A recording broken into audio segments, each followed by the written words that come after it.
Yurakchani yopishtirib ketgan qiz. O'sha mashhur voqea aynan mana shu ofisimizda tegida ro'y bergan edi. Nimaga biz o'sha qizni izlamay qo'ydik, qidirmay qo'ydik deb savollar tug'ilayotgan bo'lsa, oxirida aytaman, videoni oxirigacha ko'rsanglar. Undan oldin ofisimizda tagiga juda ham ko'p qizlar kelishdi. Uni kamerada videolari bo'lsa hozir qo'yamiz.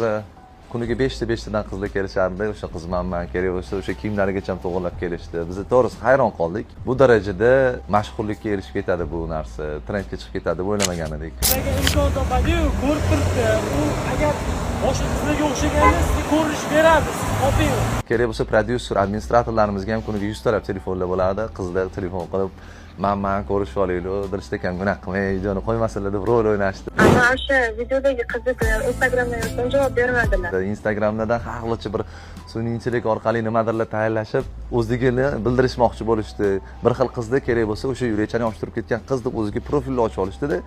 Biz hech qaysisiga to'g'risi ishonmadik, chunki sizlar bilan bizning fikrimiz go'yoki bir joydan chiqqandek bo'ldi. Instagramimda story qo'yib, mana shu qizlar menman deyishyapti, nima deysiz deganlar deganimda sizlar shunaqa narsa aytdinglarki, u qiz unaqa qizga o'xshamayapti, o'zini bosib olgan, juda ham aqlli qizga o'xshayapti va sizlarni bir 50% variantinglar to'g'ri chiqdi. Biz u qiz bilan ko'rishdik, gaplashdik, suhbatlashdik. O'zi bu narsani ham ochiqlashimni u qiz xohlamagan edi. Nimaga bu narsani qo'yolmay? Chunki internetda har xilcha narsalar ko'payib ketdi. O'sha oxiri bir xillar PR uchun menman nimadirlar deb voqealar qilib chiqishyapti. No, mayli, hammaga insof bersin deymiz. U qiz bilan ko'rishganimizda, suhbatlashganimizda haqiqatdan ham sizlarni va meni ichimdagi narsalar to'g'ri chiqdi. Juda ham yaxshi inson ekanlar, juda ham o'zini bosib olgan, aqlli, xushmuomala inson ekanlar. Ota-onasiga ming rahmat deymiz. Ular shu narsani aytdilarki, bo'ldi, to'xtating bu narsalarni yoritishdi.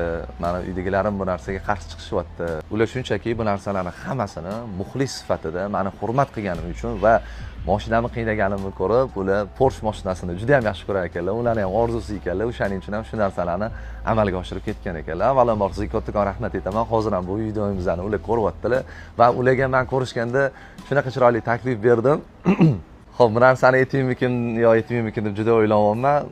Bilmadim. Sizlar o'zingizlar kommentariyada taxminan aytinglar, agar mana shu video 200 tadan oshiq like to'plasa, o'sha taklifimni nima taklif qilganimni sizlarga aytaman. Agar biz u qizni topa olmaganimizda biz darscha videolar qilib, u qizni topmagunimizcha qo'ymasdik va oxiri ular bizga aloqaga chiqqandan keyin va o'zlarini fikrlarini bildirganlaridan keyin bu narsani to'xtatishga qaror qildik. Sizlar kuzatishda davom etinglar, sizlarni yaxshi ko'raman. Joninglar sog' bo'lsin. Qara yurak bo'ldi jilparchin, ta'riflashga bilsang yo'qdir so'z.